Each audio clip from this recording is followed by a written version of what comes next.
پہلا سوال کچھ حضرات نے یہ کیا ہے کہ مفتی صاحب تبلیغی جماعت کے یہ جو بڑے بڑے اجتماعات ہوتے ہیں کیا ان میں براہ راست فرشتے خود نازل ہو کے تبلیغی جماعت کے ساتھیوں کی مدد کرتے ہیں؟ مثلا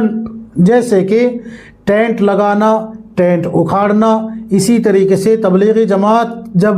اللہ کے راستے میں چلتی ہے اجتماع سے اس میں ان کی مدد کرنا، اور جو لوگ واپس اپنے گھر کی طرف جا رہے ہیں قافلے کی شکل میں ان کی مدد کرنا، اور تبلیغی جماعت کے اجتماع کے دوران جو ساتھی خدمت کر رہے ہوتے ہیں ان کی مدد کرنا، براہ راست نازل ہو کے مدد کرنا، کیا اس طریقے سے فرشتوں کا نزول ہوتا ہے یا نہیں؟ ایک سوال تو یہ۔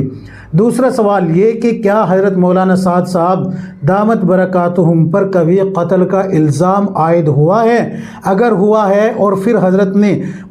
خود ہی جو ہے اس مردے کو جس کے قتل کا الزام آپ پہ آیا ہے اس کو زندہ کر کے اس سے گواہی دلوائی ہے کہ میں قاتل نہیں ہوں،